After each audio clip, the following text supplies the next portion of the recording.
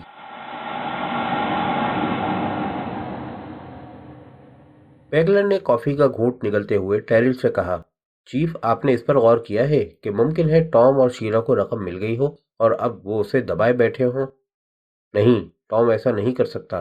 میں اس کے والد کو برسوں سے جانتا تھا، وہ خدا کا برگزیدہ بندہ تھا۔ آپ کے نیک ہونے سے بیٹا بھی نیک اور شریف نہیں بن جاتا۔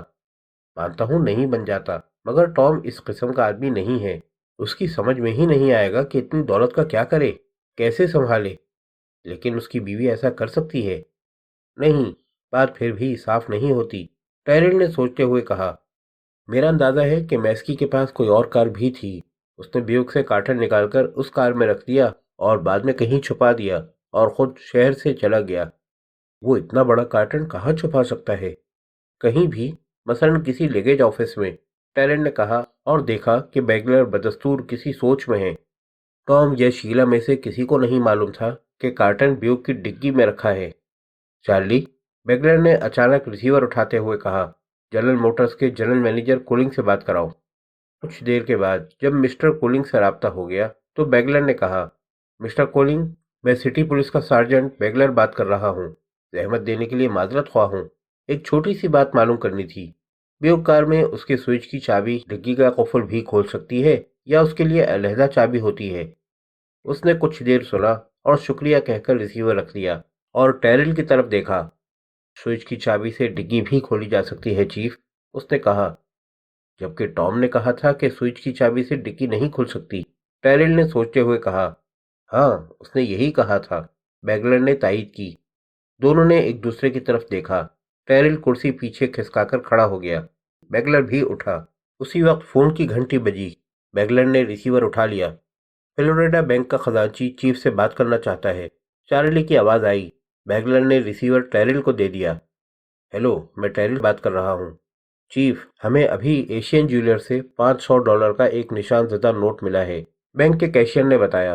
نوٹ پر مسز وائٹ سائڈ کا نام و پتہ لکھا ہے، نمبر 1123 ڈیولپمنٹ ایوینیو۔ ٹیرل نے بیگلر کی طرف دیکھا اور ریسیور میں کہا، تمہیں یقین ہے کہ وہ نشان زدہ نوٹ ہے؟ مجھے یقین ہے، جواب ملا۔ شکریہ، اس نوٹ کو سنبھال کر رکھو، میں بعد میں رابطہ قائم کروں گا، ٹیرل نے کہا اور ریسیور رکھ دیا، اور پھر بیگلر سے کہا، لیپسکی اور جیکوبی کو بلاؤ، تمہارا خیال بالکل ٹھیک تھا، شیلا ایک نوٹ کیش کرا چکی ہے، آؤ چلیں۔ اور میرا یہ اندازہ بھی درست ہو سکتا ہے کہ وہ فادر سٹی میسکی ہے۔ ٹام اور شیلا کسی پادری کو اپنے گھر میں نہیں رکھ سکتے۔ تمہارے ساتھ مصیبت یہ ہے بیگلر، ٹیرل مسکرانے لگا، کہ تم ضرورت سے زیادہ ہوشیار ہوتے جا رہے ہو، اب جلدی سے چلو۔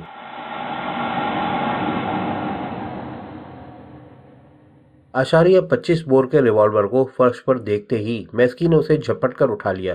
ٹام نے اس کے ہاتھ پر ہاتھ مارا، ریوالور گر گیا۔ میسکی گالیاں بکتے ہوئے پھر اسے اٹھانے کے لیے جھکا، مگر ٹام نے اسے ٹھوکر مار کر پلنگ کے نیچے پھینک دیا۔ بس ختم کرو، اس نے کہا۔ میسکی نے سیدھے ہو کر ٹام کو گھورا۔